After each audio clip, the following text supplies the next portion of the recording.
الحمد لله نحمده ونستعينه ونستغفره ونؤمن به ونتوكل عليه ونعوذ بالله من شرور أنفسنا ومن سيئات أعمالنا من يهده الله فلا مضل له ومن يضلله فلا هادي له ونشهد أن سيدنا ومولانا محمدا عبده ورسوله أما بعد قال الله تبارك وتعالى أعوذ بالله من الشيطان الرجيم بسم الله الرحمن الرحيم والعصر إن الإنسان لفي خسر إلا الذين آمنوا وعملوا الصالحات وتواصوا بالحق وتواصوا بالصبر. وقال الله تبارك وتعالى في موضع آخر وأنفقوا مما رزقناكم من قبل أن يأتي أحدكم الموت فيقول رب لولا أخرتني إلى أجل قريب فأصدق وأكون من الصالحين ولن يؤخر الله نفسا إذا جاء أجلها والله خبير بما تعملون. صدق اللہ العظیم. میرے محترم بزرگوں، اللہ رب العزت نے انسان کو بڑی قیمتی زندگی عطا فرمائی اور اس زندگی کا ایک ایک لمحہ بڑا قیمتی ہے. انسان جیسے پیدا ہوتا ہے اس کی عمر لکھی جا چکی ہوتی ہے کہ دنیا کے اندر 60 سال رہے گا یا 70 سال رہے گا یا 100 سال رہے گا. انسان کے لیے اللہ رب العزت نے 3 زمانے بنائے ہیں. ایک زمانہ تو وہ ہے جو گزر گیا جس کو ماضی کہتے ہیں. جو وقت گزر جائے اس کو ماضی کہتے ہیں. اس کو بدلا بھی نہیں جا سکتا اور اس کو واپس بھی نہیں لایا جا سکتا. انسان اگر مال و دولت کما لے، کوئی سرمایہ انسان کما لے، اسے جمع کر کے رکھے، آئندہ وہ کام آ سکتا ہے. لیکن جو وقت چلا گیا، جو ماضی اس کا گزر گیا، جو پچھلا دن اس سے گزر گیا، اس کو واپس نہیں لایا جا سکتا، اس کو سدھارا بھی نہیں جا سکتا. تو ایک زمانہ تو وہ ہے جو گزر گیا اور دوسرا زمانہ وہ ہے جو حال ابھی چل رہا ہے. انسان اگر چاہے تو اپنے اس حال کے ذریعے سے اپنے اس وقت کو غنیمت سمجھ کر یا اپنے اس وقت کو صحیح پہچان کر اپنا مستقبل صحیح بنا سکتا ہے. ایک ہے ماضی جو گزر گیا، اسے واپس نہیں لایا جا سکتا، اور دوسرا ہے حال جو ابھی چل رہا ہے، جو انسان کا جو وقت ابھی ہے، اور ایک ہے ماضی، ایک ہے مستقبل جو آئندہ آنے والا ہے. ایک ہے مستقبل جو آئندہ آنے والا ہے. انسان کو معلوم نہیں کہ اللہ رب العزت نے کتنی زندگی اس کو عطا فرمائی ہے. ایک طرف انسان یہ بھی کہتا ہے کہ ہاں نمازیں پڑھنی چاہیے، ذکر و تلاوت کرنا چاہیے، اللہ کو راضی کرنا چاہیے، شاید موت آ جائے، کل کو کیا ہوگا معلوم نہیں، یہ الفاظ اپنی زبان سے کہتا ہے. اور دوسری جانب یہ بھی بولتا کہ بھئی پڑھیں گے، ابھی بہت دن باقی ہے، پڑھیں گے، ابھی بہت باقی ہے. ایک زبان سے اس کا اقرار بھی کرتا کہ ہاں موت ضرور آئے گی، زندگی کا کس کو معلوم نہیں، اور دوسری جانب یہ بھی بولتا کہ بھئی ہاں پڑھیں گے، ابھی بہت وقت ہے، ابھی زندگی بہت پڑی ہوئی ہے. میرے محترم بزرگ و دوستو، حضرت عمر بن خطاب رضی اللہ تعالیٰ عنہ کا قول ہے، حاسبوا قبل تحاسبوا، حاسبوا قبل ان تحاسبوا، کہ اپنا حساب کر لو اس دن کے پہلے پہلے کہ جس دن تمہارا حساب کیا جائے. اپنی زندگی کا حساب کر لو اس دن کے پہلے پہلے، یعنی وہ دن آنے سے پہلے پہلے اپنی زندگی کا حساب کر لو، اپنے اوقات کا حساب کر لو کہ جس دن تمہارا حساب کیا جائے گا. تمہارے نام اعمال دیکھے جائیں گے. لا یغادر صغیرۃ ولا کبیرۃ الا احصاها، کوئی بھی چیز اس کے اندر چھپی ہوئی نہیں ہوگی. ہر برائی اس کے اندر نظر آئے گی، ہر نیکی نظر آئے گی، ساری چیزیں ہمارے نام اعمال کے اندر نظر آئے گی. اللہ رب العزت ہر ایک چیز کو جانتے ہیں، ہر ایک چیز کو دیکھتے ہیں، ہر ایک چیز کے بارے میں اللہ رب العزت کے پاس علم ہے. لیکن اعمال کے اوپر اللہ رب العزت پھر بھی گواہ بناتے ہیں، کرامن کاتبین کو پھر بھی گواہ بناتے ہیں. میرے بندے کے اعمال کے اوپر گواہ بن جاؤ، چاہے وہ نیک اعمال ہو چاہے برے اعمال ہو، ہر عمل کے اوپر اللہ رب العزت کرامن کاتبین کو گواہ بناتے ہیں. میرے محترم بزرگ و دوستو، مستقبل جو آنے والا ہے اس کو ہم سدھار سکتے، اس کے لیے پلاننگ کر سکتے، اس کے بارے میں بڑے بڑے منصوبے ہم لوگ کر سکتے ہیں کہ آئندہ ہمیں کیا کرنا ہے. ماضی تو ہمارے ہاتھ سے چلا گیا، اس کو ہم واپس نہیں لا سکتے. مال و دولت اگر کما کے اگر رکھ لی جائے تو آئندہ مستقبل میں کام آ سکتا ہے. لیکن جو ماضی، جو وقت گزر گیا، وہ وقت کبھی ہاتھ نہیں آ سکتا. اللہ کے رسول صلی اللہ علیہ وسلم نے فرمایا، صحت اور تندرستی کو غنیمت سمجھو، صحت اور تندرستی کو غنیمت سمجھو. اللہ کے رسول صلی اللہ علیہ وسلم فرماتے ہیں کہ بڑھاپا آنے سے پہلے جوانی کی قدر کر لو، بڑھاپا آنے سے پہلے جوانی کی قدر کر لو. ضروری ہے جوانی کی قدر کرنا. جوانی کی جو عبادت ہوتی ہے وہ اللہ رب العزت کو بہت زیادہ محبوب ہے. اسی وجہ سے اللہ کے رسول صلی اللہ علیہ وسلم نے فرمایا کہ بڑھاپے سے پہلے جوانی کی قدر کر لو. اور دوسری ایک نعمت اللہ رب العزت نے ایک بے بہا انسان کو عطا فرمائی ہے، وہ ہے فراغت. مشغولی سے پہلے فراغت غنیمت سمجھ لو. کل کو مصروفیت اگر بڑھ جائے گی، مشغولیت اگر کل کو بڑھ جائے گی تو مصروفیت کی اہمیت تب سمجھ میں آئے گی، فراغت کی اہمیت تب سمجھ میں آئے گی. ہاں میں فلاں موقع پہ فارغ تھا، کاش کے اعمال کر لیتا. دوسری چیز اللہ کے رسول صلی اللہ علیہ وسلم فرماتے ہیں، فقیری سے پہلے مال و دولت کو غنیمت سمجھ لو. مال ہاتھ سے جانے سے پہلے مال کو بھی غنیمت سمجھ لو. قرآن مجید کے اندر اللہ رب العزت ارشاد فرماتے ہیں، وَأَنفِقُوا مِمَّا رَزَقْنَاكُمْ مِن قَبْلِ أَن يَأْتِيَ أَحَدَكُمُ الْمَوْتُ. اللہ رب العزت نے مال و دولت سے نوازا ہے، مال و دولت کا سرمایہ ہے. اس مال و دولت کو اللہ کے راستے میں، دین اسلام کے لیے، اللہ کی رضا کے لیے خرچ کرنے والے بنو، اللہ کی رضا کے لیے خرچ کرنے والے بنو، قبل اس کے کہ وہ وقت آ جائے. أَن يَأْتِيَ أَحَدَكُمُ الْمَوْتُ، جو موت کا فرشتہ تمہیں آواز دے دے یا موت کا فرشتہ تمہیں بلانے کے لیے آ جائے، پھر افسوس ہی افسوس ہوگا. انسان کو بہت زیادہ افسوس ہوگا. حضرت عبداللہ بن مسعود رضی اللہ عنہ فرماتے ہیں کہ مجھے دنیا کے اندر سب سے زیادہ اس دن کے اوپر افسوس ہوا کہ جس دن کا سورج غروب ہوا ہو اور میں نے اپنے نام اعمال کے اندر اضافہ نہ کیا ہو. مجھے اپنی زندگی کے اندر اس دن کے اوپر سب سے زیادہ افسوس ہوا ہے کہ جس دن سورج غروب ہوا ہو اور میں نے اپنے نام اعمال کے اندر کوئی اضافہ نہ کیا ہو.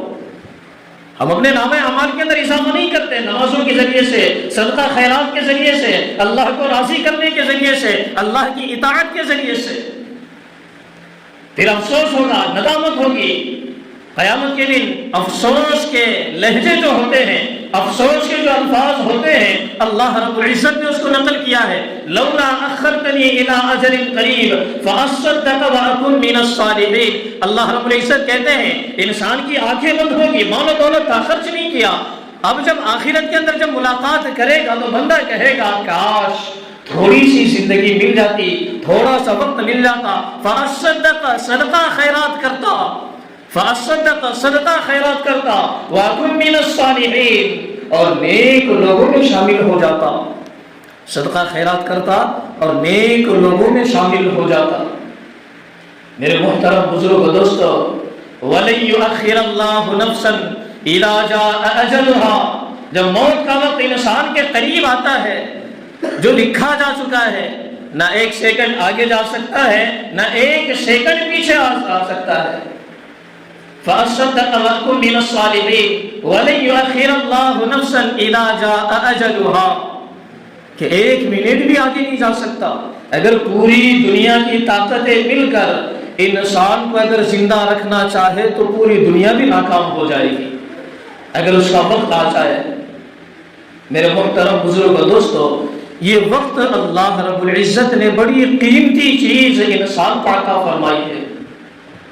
اگر ہم حال کو درست کرتے ہوئے چلیں گے، جو وقت اللہ رب العزت نے ہم کو دیا ہے اس کے ذریعے سے حال کو بھی درست کریں گے، آئندہ آنے والا مستقبل وہ بھی درست ہوگا.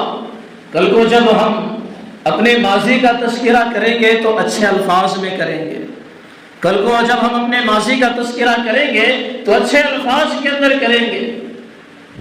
چونکہ ہماری زندگی سے ایک ایک سال اب کم ہو رہا ہے. اللہ رب العزت نے اگر کسی کو اگر 60 سال کی عمر اگر عطا کی ہو اور اگر وہ 40 کو اگر پہنچ جائے تو بچی ہوئی زندگی کتنی ہے اس کی؟ 20 سال کی اس کی بچی ہوئی زندگی ہے. سمجھے، اگر کسی کو 90 سال اگر اللہ رب العزت اگر زندگی دے دے اور اب اگر وہ ہو جائے 50 سال کا تو 40 سال کی زندگی اب بچی ہوئی ہے. 40 سال کی زندگی بچی ہوئی ہے. کسی کو 40 سال کی اگر زندگی اللہ اگر دے دے اور اس کی عمر ہو جائے 20 سال تو بچی ہوئی زندگی 20 سال ہے. عمر ہو جائے 30 سال، بچی ہوئی زندگی اس کے پاس صرف 10 سال کی ہوگی. تو یہ وقت محاسبے کا وقت ہے، اپنے آپ اپنا حساب کرنے کا وقت ہے. کیونکہ اب یہ جو ہمارا جو معاشرہ ہے، یہودیوں کے کلچر کے اوپر، عیسائیوں کے طریقوں کے اوپر، غیروں کے طریقوں کے اوپر ہمارا یہ معاشرہ جا رہا ہے. معاشرے کے اندر ہم بھی ہیں، آپ بھی ہیں. اگر میں یہ ارادہ کر لوں کہ ہاں مجھے دین اسلام پر گامزن ہونا ہے، آپ یہ ارادہ کر لیں دین اسلام کے اوپر ہمیں چلنا ہے، تو معاشرہ ایسے ہی سنبھل جائے گا، معاشرہ ایسے ہی درست ہو جائے گا. معاشرہ نام ہے میرے اور آپ کا، معاشرہ نام ہی اسی کا ہے، کسی اور چیز کا نام نہیں ہے. میرے معاملات آپ کے معاملات ہی سے معاشرہ بنتا ہے. 31 دسمبر آئندہ آنے والا ہے، پھر اس کے بعد 1 جنوری بھی آئے گا. اس کو ہم نیا سال کہتے ہیں. اور نئے سال کے موقع پر بہت سارے خرافات ہمارے درمیان ہیں، بہت سارے ہیں. آج سے 20 یا 25 سال پہلے اتنی ساری خرافات نظر نہیں آتی تھی. ہمارے مسلم گھرانوں میں بھی اتنی زیادہ خرافات نظر نہیں آتی جتنا آج کے دور میں نظر آتی ہے. نئے سال کے موقع پر 31 دسمبر آتا ہے، پھر اس کے بعد 1 جنوری. اب یہ دونوں کے درمیان کی جو رات ہوتی ہے، اس رات کے اندر بہت ہی زیادہ عیش و عشرت کے اندر لوگ وہ رات گزارتے ہیں، عیاشی کے اندر، عریانی کے اندر وہ رات گزارتے ہیں. ہمارے بھی بہت سارے نوجوان جو اس رات کے اندر خوشیاں بھی مناتے ہیں. میرے محترم بزرگ و دوستو، کیا کبھی ہم نے دیکھا ہے کوئی غیر آ کر ہمارے تہوار کے اندر شامل ہوتا ہے؟ کوئی یہودی اور عیسائی ہمارے تہوار کے اندر شامل ہو کے کیا ہمارے ساتھ کبھی اس نے عید کی نماز پڑھی ہے؟ کہ ہمارے بڑی کسی تہوار یعنی قربانی کے موقع پر کبھی اس نے قربانی ادا کی ہے؟ کبھی نہیں کی. تو ہم کیوں غیروں کے تہوار کے اندر شامل ہو کے اپنے ایمان کو گھاٹے کے اندر ڈال رہے ہیں؟ اپنے ایمان کو کیوں برباد کرتے ہیں جبکہ یہ ہمارا طریقہ نہیں ہے؟ نیا سال شروع ہوتا ہے، نئے سال کے ساتھ ہمیں ایک نئے عزائم لے کر اٹھنا ہے کہ پچھلا سال جو گزر گیا، چاند کے اعتبار سے یا سورج کے اعتبار سے 365 دن ہماری زندگی سے کم ہو گئے کہ کاپی لے کر بیٹھے، قلم لے کر بیٹھے. 365 دن کتنی نمازیں ہماری قضا ہوئی، اس کا اعادہ کرے، آئندہ کے لیے عزم کرے کہ ہم نمازیں نہیں چھوڑیں گے. کتنے لوگوں کے ساتھ ہم نے برا سلوک کیا ہے، نوٹ کرے، آئندہ ہم نہیں کریں گے، ایسا عزم و ارادہ کرے، اپنے مستقبل کی پلاننگ ایسے کرے. اب یہ شروع کب سے ہوا ہے؟ New year. پہلے تو 20-25 سال پہلے ہمارے مسلم معاشرے میں یہ نہیں تھا، لیکن اب یہ مسلم معاشرے کے اندر بھی آ چکا ہے. مسلم معاشرے کے اندر بھی بہت زیادہ اس کا رجحان ہو رہا ہے. 19ویں صدی کے اندر جو رائل کمانڈر ہوتے ہیں، رائل نیوی، جو سمندر کے اندر جو رہا کرتے تھے نیوی کے اندر، ان کا ایک ہی کام ہوتا تھا کہ سمندر کے اندر رہنا اور دشمنوں کے اوپر وہ نظر رکھا کرتے تھے۔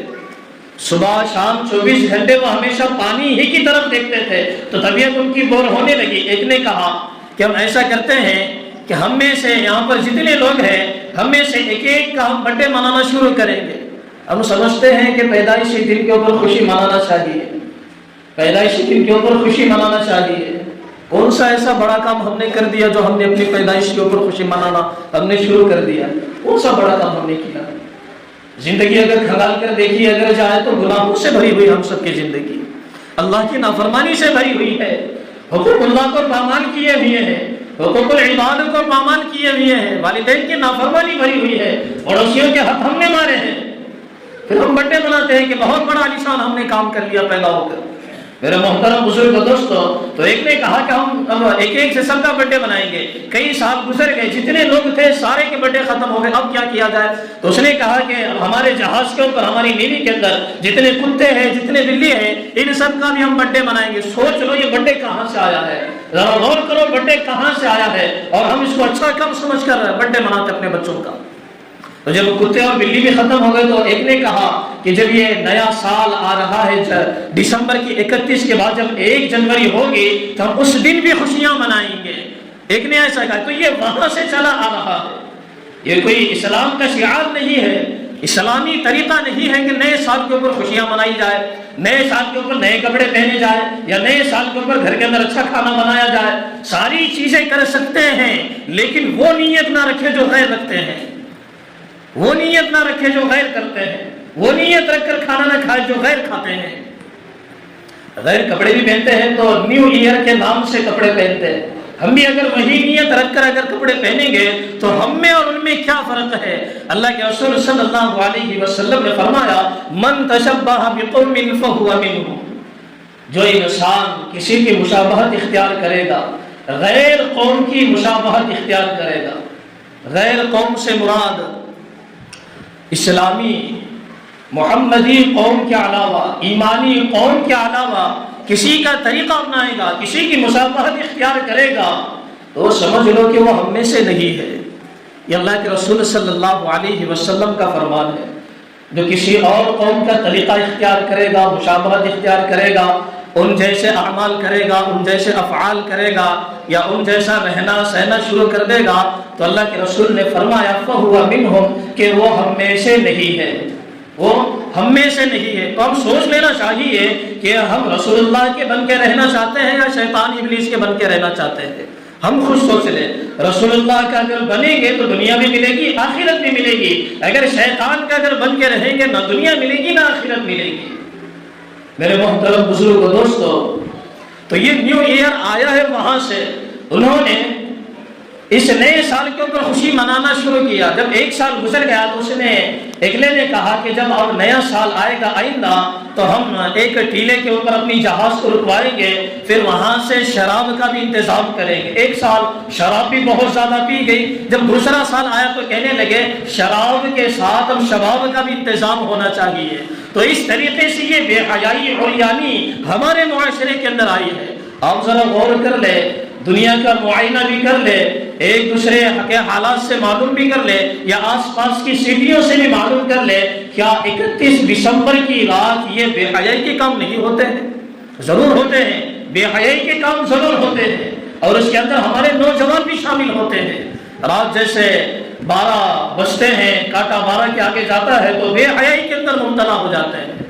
نئے سال کی مبارکباد دینا اسلام نہیں سکھاتا تھا، اور یہ خوشی کا موقع نہیں ہے۔ اگر خوشی کا موقع اگر ہوتا تو ہمارا یہ کام ہوتا کہ ہم 2 رکعت نماز پڑھتے، شکرانے کے لیے اللہ سے شکر ادا کرتے۔ اگر اللہ نے واقعتاً ہمیں یہ خوشی کا دن دیا ہوتا تو ہم ضرور اللہ کا شکر ادا کرتے، ضرور اللہ کو راضی کرنے والے کام کرتے۔ جب ہمارا نیا سال اس گناہ کے کام سے شروع ہوتا ہے اور یہ نیا سال جب شروع ہوتا ہے، جیسا جیسا آگے بڑھتا ہے، انسان کو کامیابی نہیں ملتی تو انسان ملامتیں کرتا ہے، کس کا منہ دیکھ کے اٹھا تھا، صبح کیسی گزری، ایسا ہوا تھا، وہ ایسا ہوا تھا، تو ذہن جاتا ہے اس جانب شاید اس کی وجہ سے ایسا ہوا ہے۔ لیکن ہم کہتے ہیں کہ جب نئے سال کی شروعات خدا کی نافرمانی سے ہوتا ہے تو سارا سال ایسے ہی نکل جاتا ہے۔ نئے سال کی شروعات جب خدا کی نافرمانی سے ہوتا ہے، بے حیائی اور عریانی سے نئے سال کی ابتدا کی جاتی ہے، تو یاد رکھو پورا سال ناکامی کا سامنا کرنا پڑے گا۔ اگر اللہ کی